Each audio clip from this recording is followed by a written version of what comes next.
Support for this show, Politics Done Right, comes from politicsdoneright.com, publishers of How to Make America Utopia, Take Away the Economy from Those Who Rigged It, As I See It, Class Warfare, The Only Resort to Right-Wing Doom, It's Worth It, How to Talk to Your Right-Wing Relatives, Friends, and Neighbors, and other books written by Egberto, Willies.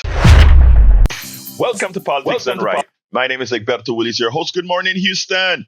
Good morning, Harris County. Good morning to the great state of Texas. And of course, good morning to the United States of America. Good morning to the entire world receiving our signals via the magic of El Internet, formerly known as ARPANET. Created by whom? Created by we, the people.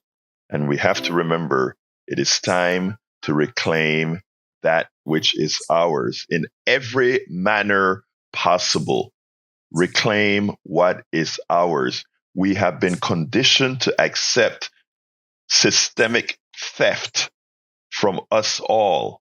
We have been used to having our labor stolen, our capital stolen, not because anyone has done anything illegal, but because what they have done, they have made what would normally be immoral moral. Anyway, without further ado, let's move it on to the studio. Senor Jacques Van Beber. And is Howard in the studio today? Yeah, he's here. He is. He lives. He lives. Yes, I'm here. It is the 5th of September, 2025 on a Friday morning at the radio. And Egberto, I have been arguing with the MAGAs again, of course, on Facebook. Oh, God. I can't, the more Epstein stuff that comes out, and he knows he's on the Epstein files. He knows it. Yep. He was buddies for him for 15 years? Yep. And all of his carnage. So, yeah. This Epstein Democratic hoax, everything's a hoax to him. He's a hoax. Marjorie Taylor Greene is on the side of the women. Can you believe we are supporting Marjorie for something? I was shocked when I saw that, but allegiance only goes so far until it's like, hey, wait a minute. We didn't sign up. Hold the phone here. So anyway, that's what I've been doing, along with building a gigantic music library here for KPFT.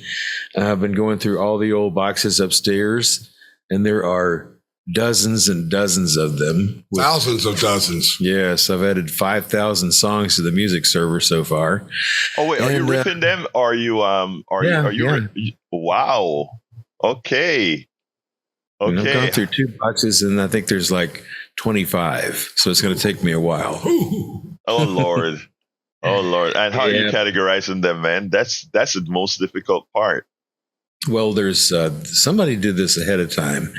They wrote the artist and what genre of music it was, so it's pretty easy to categorize with KPFT folk music. I think there's like 6,000 folk songs and artists, and it's just really, it's a massive job, but it's going to be really good for our radio station. Oh, yeah. Music Server now has at least 1 million songs in it from all the stuff that people have put in and downloaded and shared their personal collections to just build this thing. So we're going to have a massive, massive library, music library. That is good. That people have easy access to when they're on the boards. Oh, yeah, it's right there in front of them. They can't miss it. Jack has a whole page of wisdom here, so I think we should get to that instead of all this prattle that's going on. What's up, Jack? I'm just going to do your headlines today with a few extra comments, of course. Well, of course. Okay. No doubt. A report found that 7 of America's biggest healthcare companies have collectively dodged $34 billion in taxes as a result of Trump's 2017 tax law. And of course, it's making patient care worse.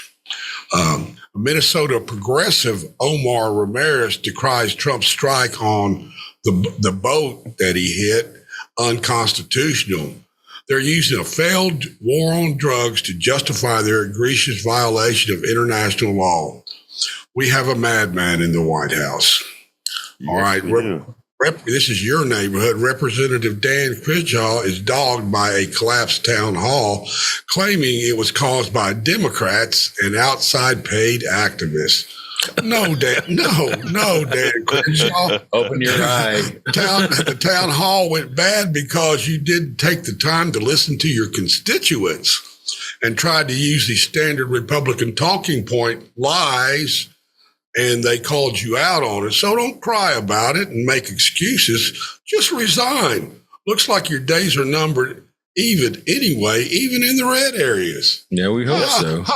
It is. Yes, we got to make sure his days are numbered, Jack. So you keep on telling the story. You keep telling the story. I will. Let me. Yeah, go ahead. I'm sorry. No, I'm done.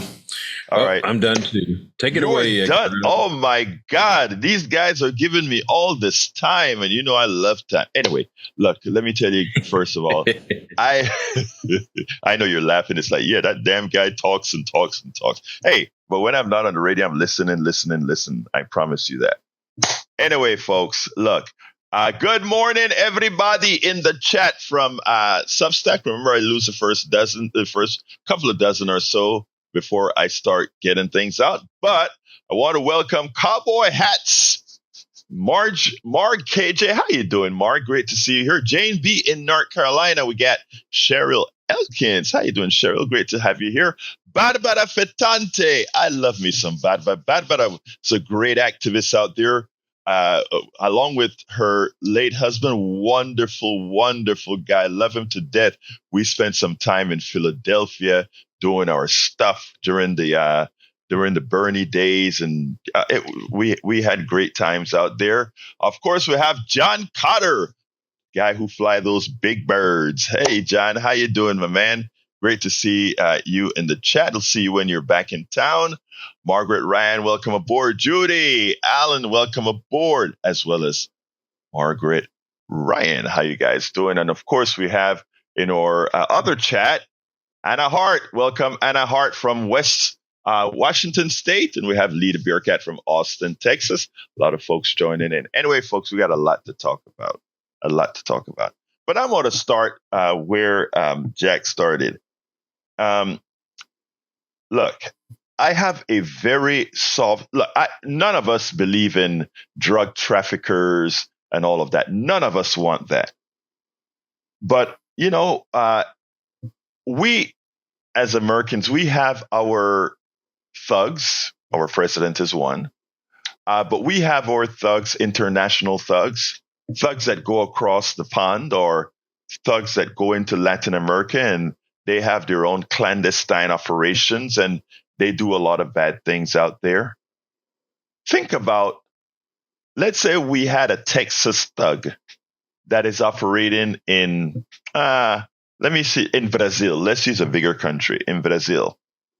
And Brazil tracks them to the Gulf of Mexico, and right outside the 12-mile territorial waters, of course, we claim 200 miles, I believe, but after the 12-mile territorial waters, Brazil sends in one of its fighter jets that they build on their own and blows the yacht of that guy to smithereens, and then goes ahead and get on Brazilian TV and bragged about it and say, this American that has this clandestine operation polluting the veins of our Brazilian citizens, we got rid of him. And then you have the Secretary of State of Brazil comes out and he says, and that's going to be happening quite frequently. We're going to be operating in the Gulf of Mexico, and we are going to, well, actually, let's give some kudos to Brother Trump. In the Gulf of the Americas, we're going to start blowing ships out of, at least in the 12-mile territory. Americans would never tolerate that, and any president, that would be war. But yet, we have a boat, and by the way, the story is definitely suspicious, right?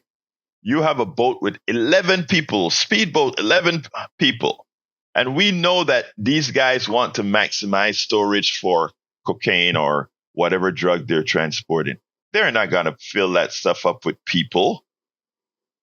That was probably smuggling human beings between Venezuela and Tobago or something like that. We don't know. The truth of the matter is we just don't know. The only thing we know is that Trump claims that this was a drug thing and they blew it up, as if we have the right to do that, even if it were a drug hauler. Let's remember something, right?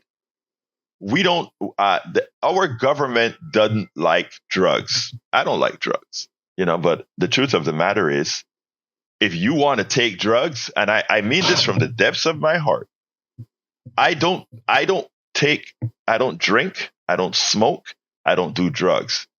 Do I think that makes me, something special? Hell no. I have friends and relatives that drink and smoke, do dope.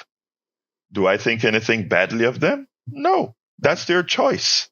And it's not only about choice, but we want to destroy people who take cocaine and all these other marijuana or these drugs. But one of the drugs that mess you up the most is quite legal out here. That's called alcohol. And we don't have a problem with it, because it's the right kind of drug to, even though it messes you up, costs our insurance is a lot of money, et cetera, no, it's okay. No, I don't buy into all of that. If we don't want people taking drugs, then we should create a society that doesn't necessarily encourage people to be on drugs. And you know what? That works. If we made drugs legal, all of them, and regulate it and show people the harm that it can have on people, we could regulate it just fine. Alcohol is regulated to some extent. We could do something about it. Not only that, if there's a drug problem, instead of starting a war, don't you take care of the drug problem at home? You have to ask the question, why do we kill so many people? Because we Americans have such a drug addiction. We are trying to reflect our problem on others. Project our problems, not reflect, project our problems on others. You know what I think about drug dealers, folks, and I'm honest about this? I think drug dealers are the instantiation of a capitalist, right? A capitalist sees a need for something, whether moral or immoral, whether causing harm or not. And they don't take humanity into consideration. It doesn't decide if it's good for humanity. You know what? Using high fructose corn syrup in everything may not be good, but it is profitable, and it is, in this case, legal. So we do it. The corporations do it. Manuel Antonio Noriega, who we killed 10,000 people to capture on the pretext that he pollutes us with drugs, or he facilitates the drug traffic from South America to the United States. Oh, it's cool. We support that because he's a capitalist, man. That's what capitalists do. There's a need, irrespective of whether it's humane or not. That is what capitalists do. That's what we do in our country. When we stopped selling ALAR in America, because finally somebody saw that ALAR, I think it was what they use to clean up apples so that apples don't get a lot of insects on it. I think that's what it named. I think that was the pesticide. We continue to sell ALAR anywhere else. Suppose somebody got us on polluting, on drugging our country with pesticides, that it's even legal in the United States. You see, when you look at things through an honest lens, you really have to ask yourself questions. So we are on the verge of starting a conflict because we as Americans love our drugs, and a section of the government doesn't want us to have the drugs. So instead of telling us you can't have the drugs and stop it here, we go blow it up somewhere else. Wow. Makes sense, doesn't it? All right. I'm going to get off my box a bit to get to Brother Xavier. Xavier, come on in, brother. Good morning, Egberto. I just want to add on to your box, get back on your soapbox for a second to say, I was listening to Democracy Now! And was reading that book that was by Seth Hart called The Fort Bragg Cartel. I just find it hypocritical that, he could set his sights on one boat versus the drug trafficking that goes on in the special forces. Thank you. Exactly right. And we have to remember things like Iran Contra, where there's a drug component and all. I mean, you're so right, Xavier. It's very hypocritical. I wanted to take you on first, Xavier, because you came to mind when I went to a rally on Saturday. And this, you remember you were talking about how do we get Gen Zs involved? Well, we had this rally in Kingwood where we had about 75 people, right? And the thing about it is, most of these rallies here in Kingwood, per se, and Neil have a different experience in town where there are younger people, a lot of millennials, Gen Xers, etc. But this particular one had a lot of Gen Zs in it, and I interviewed them and put it on my site. And I told one of them that you called in to the radio show and said, "Hey, what can we do to get Gen Zs involved?" And I asked I told her your question, and then she said, I was going for coffee. I saw you guys out here, and I said, let me join them. So in effect, you guys are ready to be activated and, easily activated. So as soon as I saw these three young women, and these are different women from different parts of Kingwood, they just kind of coalesced out here. And there are a couple of guys as well, Gen Z guys. So you came to mind right away, brother. So I just wanted to let you know that. Thank you, brother. I appreciate it. I'll keep trying to get listeners and whatnot. You have a good weekend. You too, my brother. Take care. All right, let's go to Robin and then Patrick. Come on in, Robin. Good morning. Can you hear me? Yes, ma'am. Awesome. I had emailed you about a discussion I had, and you told me to call into the show, so I finally remembered. So I had an experience where I've been developing a relationship with a Mexican woman at Boost Mobile. And I think this was like about 6 weeks ago. She was going back to Mexico, and she was born here, moved to Mexico, comes here, works part-time to help family. So she mentioned that her nephew got deported back to Mexico, and he reported to her that in ICE detainment, he got three choices. One choice was to stay in ICE detainment for who knows how long, to get deported, or his other choice was to go to the war for the U.S. And as these topics are coming up more and more, I figured people would. I just was wondering, or reaching out to other people, wondering if they're getting the same report. What is interesting is, and this one hits personal for me, because a friend of mine, his son, clean, he is undocumented, but his son was arrested over the weekend in Dallas. And he doesn't have, the father has his papers together, but the son didn't. And the reason he was arrested is that he was in a bar with somebody who was doing drugs, but he wasn't or had any proximity to it, but they arrested him anyway.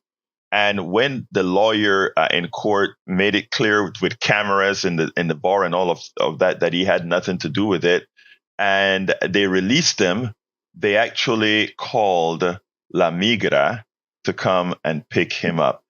He did nothing wrong or anything, but because he touched the law, the Migra picked him up. And then, so I contacted FIEL, one of the organizations in Houston that does a lot of work with immigrants, to get some advice from my friend.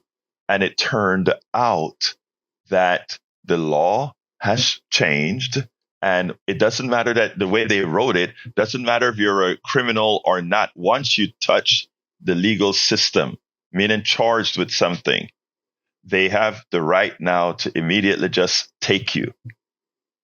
Didn't know that. Okay, so clarification, is that a national or is that Texas state law? No, national Trump law. And then the other question, is it all undocumented immigrants, or is it people even up to levels of permanent residential visas? No. It's undocumented residency. You're supposed to be, a green card, you're supposed to be okay. You naturalized citizen, supposed to be okay, which I am.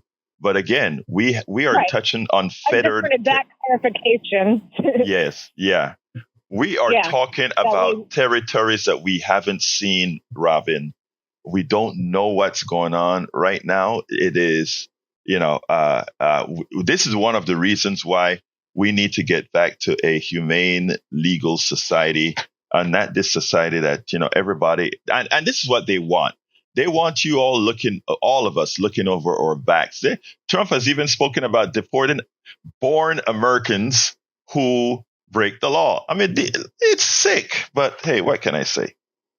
It is sick. Yeah. So my ultimate, I've just been feeling particularly the last few months, I feel from what I'm viewing, things that I'm seeing, I just believe that the ultimate goal is to start war. And I have a whole nother topic with, not a whole on the same topic. I had reached out to my senator about the Palestinian genocide, and I was okay. So I'd called him many times over the big bill of healthcare, and I've crashed a situation. I have a funny video to share with you, but he within, I would say, 48 hours, I get an immediate email with a response, and it was literally all just war propaganda that, we should be supporting Israel.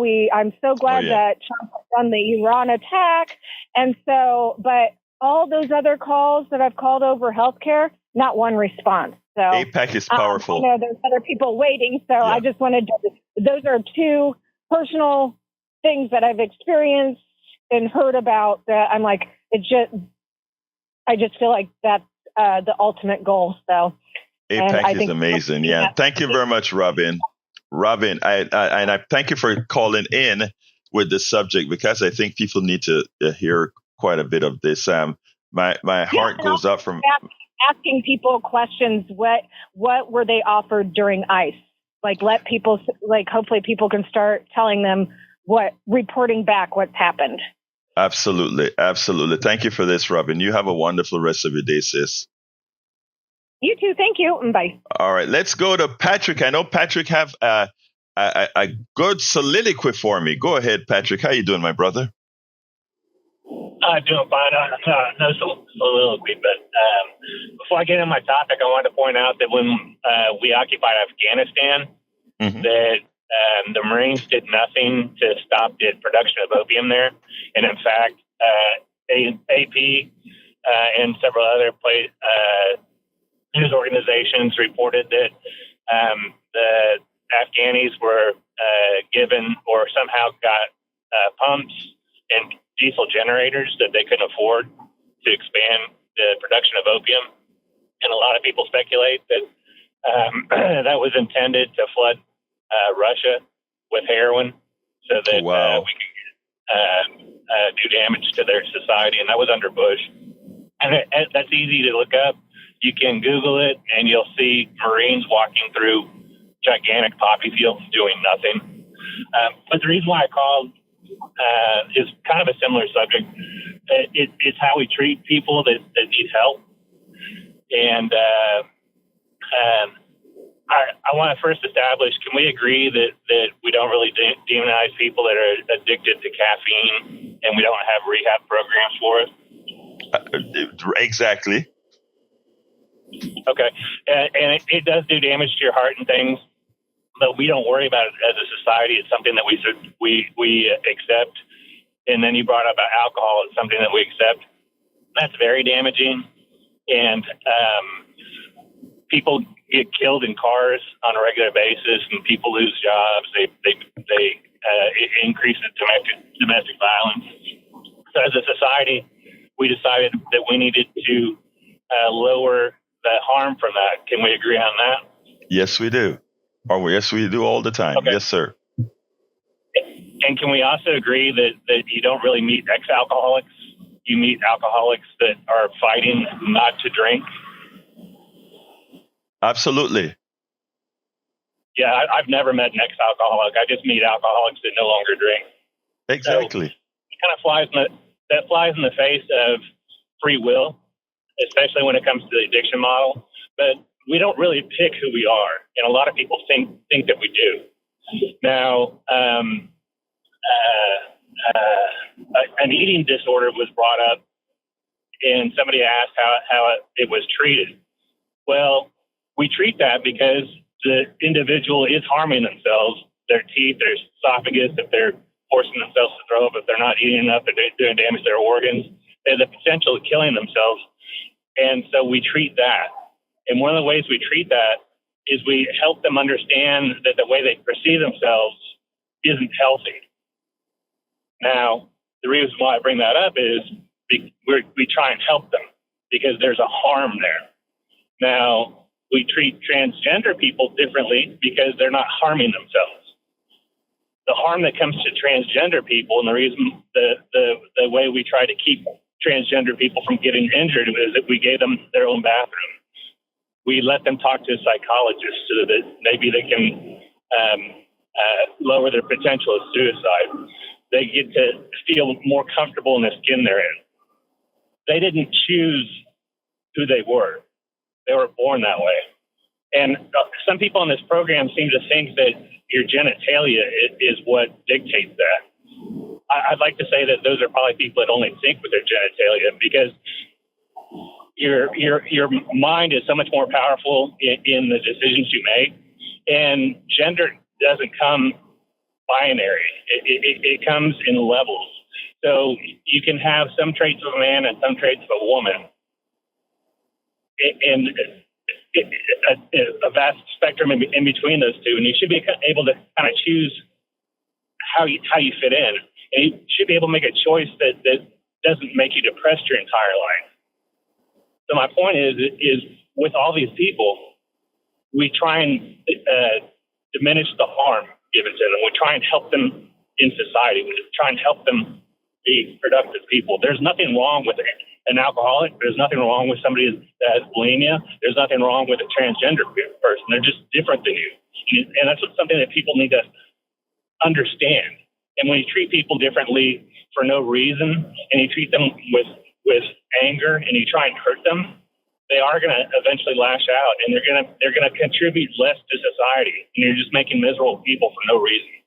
That's all I have to say. Well, let me tell you, that is so well put, and thank you for that. As a person who has had to atone for their own prejudices, I understand that well, and it is something that I try to preach day in and day out. I think it is so important. I mean, it is so easy to look at these things to hate instead of just letting people be. I mean, you hear the hate that comes out. You want the trans doing this or the whole. I mean, it is sick. And I put this on me. I don't want to throw this on anybody else. When I think of how I was reared back in Panama, and I'm talking about on gender issues, I'm talking about on drug issues, to put it bluntly, I'm ashamed that there was 22 or so years of my life, maybe closer to 24 years of my life, that I didn't understand what you just said. Okay, Patrick, it is for me. I accept that shame and I atone for that shame, right? Because it is like, my God, as a black person myself, you can see the black in me. You can't see the Latino and the Caribbean, but you can see the black in me. That has felt the pain of someone judging you just because of a pigmentation. That at the same time, I could have been homophobic and sexist is a shame. And that is because of how I was reared. Right. That is, and that's why now I give grace to everybody, because I give grace to the racist. I give grace to the homophobe. I give grace to every single one while they are ignorant. But after we've taught, and after hearing what you have said, Patrick, let's say I had not gone through my transition, my change. If after hearing what you have said, I didn't change, then at that point, the wrath needed to have been brought onto me. And that is the reality. And what you speak about, for those who don't see what you've just pointed out, shows a certain level of degeneracy within the mindset of those folks, no matter how they were reared. Thank you for that, Patrick. Thank you. Have a great day. Can I just leave it with a lot of people have the idea that you should do something like pray the gay away or something like that, and their intentions are good, but that ends up a lot of times hurting a lot of people, spouses that don't understand what they're getting into. Some of the marriages can go great, but some of them go horribly wrong. And for some people, marriage is just a one or two times choice. And so when we're forcing people to make decisions that aren't within them, we're doing harm to more than just one person. But it is also unfair. Well, it is also saying you have the privilege to live who you are, but I don't. And let's take it off of trans and take it off of gay. For the longest time, as a person with pigmentation, you had a privilege, Patrick, that I didn't. How is that fair, right? I agree. Thank you, my brother. You have a wonderful day and great call. You know, when you said you were going to call in and say this yesterday, I knew it was going to be something good. You take care, brother. All right, let's go to Coach AJ. How you doing, Coach? Hey, Egberto, how are you today? I am doing fine, my brother. How did your function go yesterday, sir? Oh, it was Wednesday, but it went well. Probably about, I guess maybe about 4 or 5 business leaders, maybe about 2 or 3 educators, about 3 or 4 union people, and 2 or 3 clergy people. So that's a good start. Like I said, just trying to share resources to help people get on their feet, and particularly young people. Like I said to you before, graduating from high school and, no real direction, Right. And good kids, some of them played football, some are in the band. There's just not enough people to help connect them where they need to go. Exactly. Just telling people things doesn't always work. We always have to, we've all been teenagers and we have been told over and over and over again till it seeps in or till somebody makes a connection or follows up with you, and we got too many kids just, are good kids and are in those situations. Let me tell you, Coach, I have more respect for teachers, bar none. I mean, I just love me some teachers. And I don't know, I've told you guys that my daughter has just become a science teacher. And in the little time that she started, she's more than a science teacher to a lot of these kids. She comes home bright, tired as hell, bright-eyed about the stories with the kids that she's teaching and things that because she's in some of the kids in her school need a little bit more attention, etc. And she comes and sometimes she's preparing a plan and she says, I want to be able to get to him because he's smart. He just have this kind of a problem. She has that same attitude that you're talking about and that you're working on, Coach, which is why I have so much respect for you guys trying to find a way out of the box to reach these kids however they need to be reached, because society a lot of times have given them a bad rap. So thank you, my brother. Yeah, depending on where you're raised and zip codes and all that kind of stuff, man. Or if they don't look like us, they don't drive the thing that we drive. Hey, you know what? I'm as successful as anybody of any ethnic group because of the way I think and the way I try to make things happen for our kids. I mean, that's all our kids. You know, I've taught in Huntsville, right? I mean, I've taught in HISD. I've taught in Sheldon. I've taught, I've taught all around the city.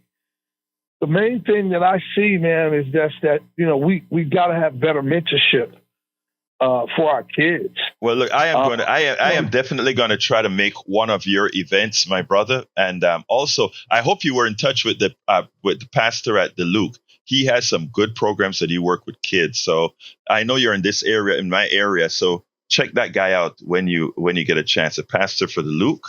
He's a great guy. Yeah, I go to the Luke. Oh, you do? Okay, great. Yeah. And we have men's. We meet the men meet every third Monday of the month. Right. But there's all. But we also, among that, we also have things that drive us further than where we are. You know what I mean? Yeah. But I participate in everything, but this is something that's very personal to me. And I want to make sure, my goal is to try to get some of these young men mentored by some of the men at the Loop. And look, Coach, Coach, we're running out of time, and there's a subject I have to cover. But I want to say, by the way, my wife is a deacon at the Luke. It's a small world. All right. Okay, I think we lost Coach. All right, let's go to Augie. Augie, I'm off to keep it a little tight because I have an important subject I want to cover. Go ahead, Augie. Well, there's a lot of different topics that were called in this morning, but I remember growing up in the 50s and 60s when hate and prejudice was illegal until the Democrats made it illegal, but still have those people with those ideas. And I was thinking also about the drug war. Prohibition, trying to stop alcohol, early 1900s didn't work. And the drug war didn't work either. And the CIA under HCW encouraged the drug war by bringing in cocaine. The CIA brought drugs into the United States and got a lot of people hooked on drugs. It was our government that did it. Yes. And then I was thinking about Gaza and Palestine. World War II, the Jews were kicked out of Warsaw. The Nazis did the same thing to them. And that Netanyahu and the IDF is doing to the Palestinians. They're trying to kick them out of Gaza, just like the Nazis kicked the Jews out of Warsaw. Yes. And so a lot of people have to be aware. But thanks for all you do there. Thanks for informing us. Thanks for reminding us on this, Augie. Good man. And thank you, Augie, great supporter of our program. Thank you very much, Augie, which means great supporter of the world. Let's go to Brother Jimmy. Come on. Jimmy, how you doing, brother? Fine. Yesterday, Robert F. Kennedy Jr. had a hearing before a Congressional committee. He is the head of Health and Human Services appointed by President Trump. There's been a number of editorials saying that he should resign. He's doing things that are bad for our health.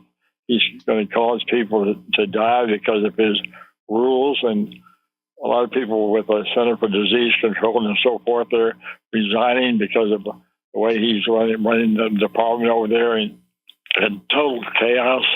And this all falls back on President Trump. Trump needs to fire this man. He's not going to resign on his own, even though there's been a number of editorials in the New York Times saying that he should resign. I don't think he's going to resign, but Trump needs to fire him. He's harming our health. He's causing people to die.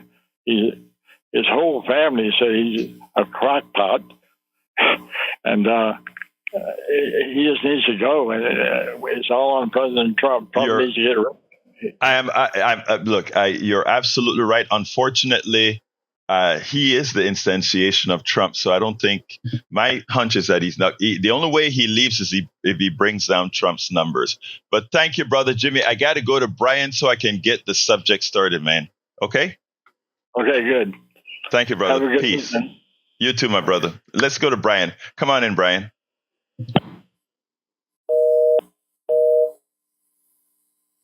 Yeah, I'm here. Go ahead. Yeah. Okay. I saw and read a very unusual statistic yesterday. The largest preventable homicide in black youth is homicide. It's preventable. The same thing on the white youth. It's accidental death. So most of it is by drugs on the black youth. So where's the leadership there? Trump is trying to take out the drugs that is killing the black kids, but yet Trump is a racist, right? This is what? I don't know where you're going with that. We are trying to take out drugs and guns, which harm black and white kids and Latino kids and Asian kids. I don't see the racial component at all, but I don't know. I don't see a racial component at all. No, but Trump is a racist, but he's trying to stop the drugs from entering the country.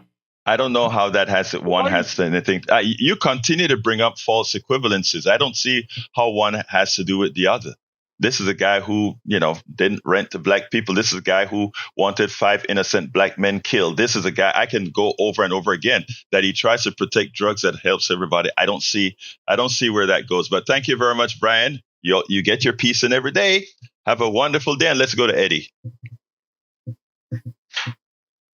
Hey, good morning. How are you? I'm good. Fine. Talk to me, sir. I wanted to have a discussion on what Patrick said with you.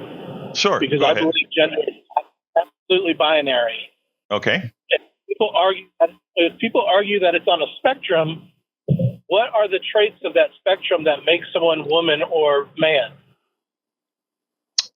Different hormonal levels, different behavior structures within the brain that we don't quite, as humans, completely understand.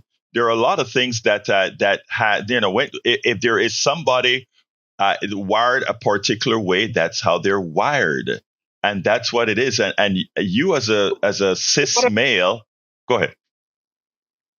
What does that look like? If I'm a man and I'm on the spectrum and I have strong female traits, characteristics, likes and dislikes, that doesn't make me a woman. It makes me a man with strong female likes. Well, what happened, Eddie, is that we have defined in sort of behavioral stuff what is meant by a woman and a man. So the reality is the classification is the problem, right? In other words, we have defined man and woman as certain things, and generally people with a vagina behave with these characteristics. People with a penis behave with this particular characteristic. That's how, and we've just put it into 2 boxes. That's just how we did it. We defined it. But what we're said, nature, in nature wise, it is not just about genitalia. We have made it just about genitalia in our original and we have inculcated that into your minds from the time you were born. But we know that people have different levels, exactly as Patrick explained it. And the problem is that we have allowed our indoctrination to not open our minds that that's how things are. The mere fact that gay people look, let me ask you a question. I'm a black guy, okay? When you see me, that's what you're going to see right off the bat. You're going to see pigment. I can't change that. But if you think gay is just a lifestyle, why would this white guy who is really gay do anything that's going to that would malign himself with society today or malign herself with society today? It doesn't make sense. This is how a gay person is. This is how a straight person is. This is how a pliable person is. And I think the one thing progressives have brought to the fold is that we have to open ourselves up to understand this and not just think it's a perversion. When you say why would they do that? Why would they choose to do that or whatever? What I'm thinking is, okay, if I'm gay, if I'm trans, if I'm whatever that is, mm-hmm. I feel like society might behave a certain way towards me. I'm going to find like-minded people that I can hang around with, and then that trend just kind of grows. oh, well, I'm a man with feminine characteristics. I'm not a man anymore because society's now telling me I'm a woman. Maybe I need to hang out with women. And that is, I think, can't you accept that may be a lack of your understanding of what's really happening? In other words, look at what you just said. You just said that by us. No, but here's what I'm saying. You're saying by us encouraging. I need to get to the other subject, but this is so important. You're saying that because you feel that a gay person, by us accepting a gay person, we are giving them. Oh, go ahead. Correct me if I'm interpreting it incorrectly. Yeah, I'm not saying that I'm interpreting that. I'm as a gay man, and you saying, "Oh, it's why would anyone make the choice?" I'm saying Yes. they're not. They're just finding they're being pushed into a category by other gay people. Like, maybe I'm not gay. Maybe I feel that way, but I'm not gay. But the gay group is going to welcome me in, and then I'm going to say, "Oh, I guess I am all along." No. Think about what you're just saying, though. But think about that. You are actually putting that on them, right? You're thinking that they are so feeble-minded that they will just be, because it's easy for them to be gay, or acceptance of that somehow that changes their way of being. I think that is not giving enough credit to who they are, right? I mean, think about, I can't do that with color, but I'm going to be able to do that with mind. No, because I think we do it with color and race and religion and ethics. When I find people that have similar beliefs, backgrounds in me, I tend to move in that direction. And I believe you do too. Oh, no, but wait, there's different, right? No, there's a difference between acceptance, right? Like if I'm around Italians, right, and it kind of touches me. Italian food, it's Italian mannerisms, or I say Italian mannerism meaning the hand movements, all that kind of stuff. Yeah, but I think to try to make that, I think you're offbeat. I think you're offbeat by thinking that. Go ahead. What if somebody said, "Oh, you like Italian food? You know what? You carry a great Italian accent. You look great in an Italian suit. You must be Italian." Does that make you Italian? No, it doesn't. But not only that, but I don't think I would feel that way. I think it's a false equivalence, though, Eddie. I honestly think that's a false equivalence, because again, and I think, look, I want to get to the other subject, but I think that's a false equivalence. And let's have a program on that where we can explore that deeper. But I think with somebody like you who's actually willing to civilly talk about this stuff, we can actually get places. All right. Sure. Yep. Thank you, brother. Yeah, okay. Patrick says he has 10 seconds. So, Patrick, make it 10 seconds, brother, please. Yes, sir. Sorry for derailing your program. Okay, you can take brain scans, and you can determine a gender by the way the brain scan works. But in some people, maybe a female brain scan belongs to somebody with testicles. Okay. And what that caller is saying is because the way that they feel about that person with testicles has to be a man. Wow, that is deep. When we have our subject on that, you're going to have to bring that up, and I'm going to need to get an expert as well. Thank you, Patrick, for that. Okay. Have a great day. You too. All right, folks. The subject that I do want to talk about, and it looks like I have about 6 minutes to do it. Healthcare giants have raked in sick profits from Trump tax cuts while stiffing patients. What I'm trying to, the idea behind this article is that since 2017, when Trump was in office the first time, that tax cut bill, which I had always called then the tax cut scam, had given these people huge breaks that now are being materialized. And it wasn't enough, right? They are actually, with the new tax bill, they even get more. But this now is within healthcare. So I want to point out a section of this article that lays it out, because this is important for you to know. When you hear us hitting up capital, and when you hear us hitting up health insurance companies, a lot of your insides kind of get, well, that's who we are. That's who we are. And because we've been indoctrinated into believing that this is how things are supposed to be, we don't react as we should to really cut it out by ensuring that we vote people in that prevent these things from happening. So for tax cut supporters, for the supporters of this law, back in 2017, and even the ones that are supporting tax cuts, I want to read a piece here. It says, the law supporters, including those in the healthcare industry, argued, this is when they were supporting tax cuts in 2017 and currently, that lowering corporate tax would allow companies to increase wages and provide better services to patients. So cut our taxes, please, and we are going to make life better for others. But the report found that healthcare corporations fail to use their tax savings to lower costs for customers or meaningfully boost worker pay. Instead, they use these windfalls primarily to increase shareholder payouts through stock buybacks and dividends, and to give fat bonuses to their top executives. Stock buybacks increased by how much? 42% after the law passed, with Centene purchasing an astonishing average of 20 times more of its own shares in the years following the enactment than in the years before. So that tax cut went directly, it took it out of your pockets and put it into the pockets of the shareholders. During the first 7 years of the law, dividends for shareholders increased by 133% to an average of $5.6 billion, while, folks, your wages, remember, stayed stagnant or went up a little bit under Biden, a little bit under Trump, but for the most part, stagnant.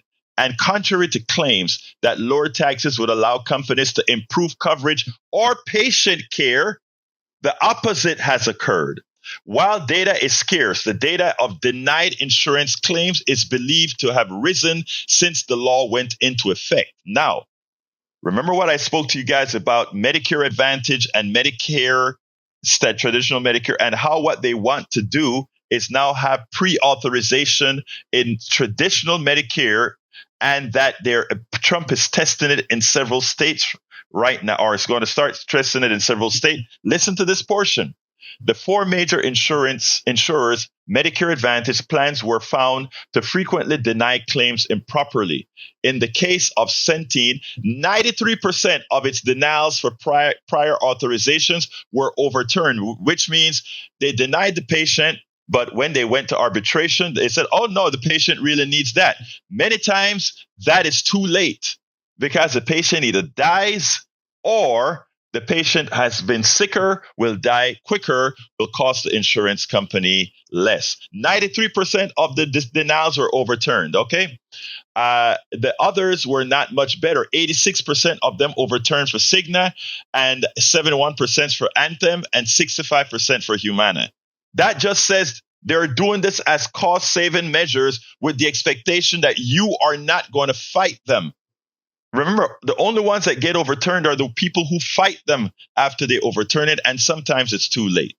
Salespeople for Cigna the report said that such high rates of denials being overturned raise questions about whether Medicare Advantage plans are complying with their coverage obligations or just reflexive, saying no in the hopes there will be no appeal. You hear that? Say no in the hopes there are no appeals. Salespeople for Cigna-owned companies, Evicor, which insurers hire to review claims, again, a private company reviewing the claims, have been boasting that they help companies reduce their costs, help insurance companies reduce their costs by increasing denials by 15%. How the hell you know to increase denials by 15% if you're not doing it ad hoc, if you're not looking at why the doctor asks for particular medicine, for particular procedure?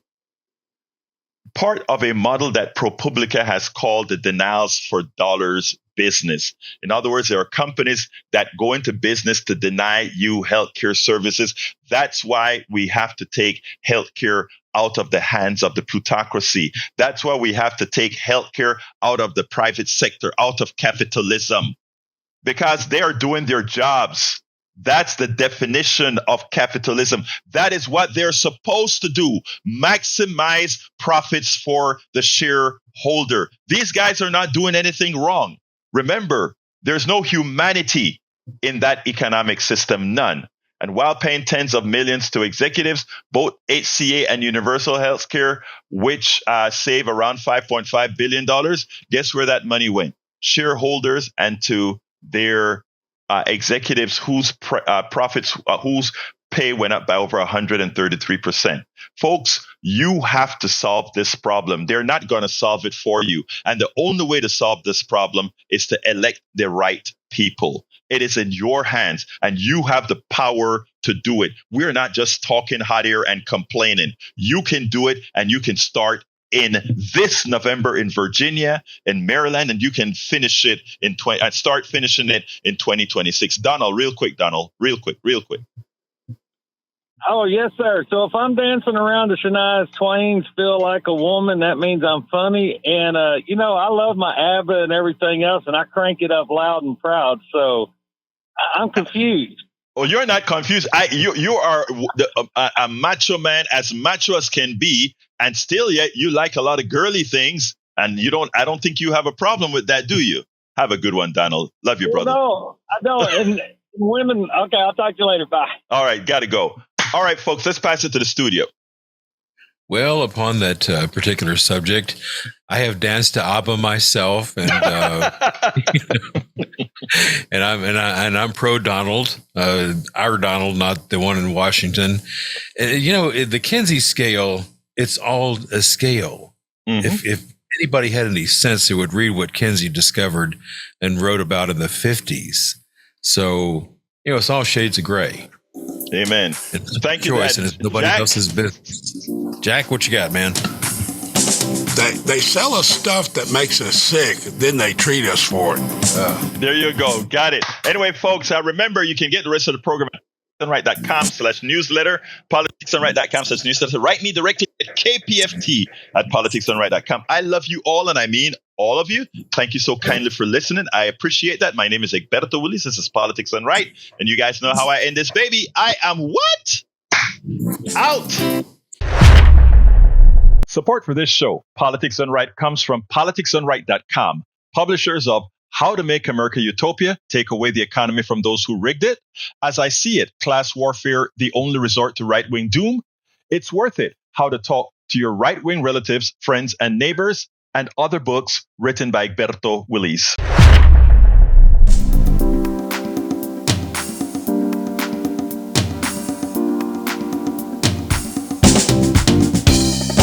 Welcome to Politics Done Right.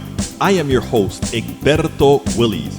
This is a progressive program that will take the mystery out of politics.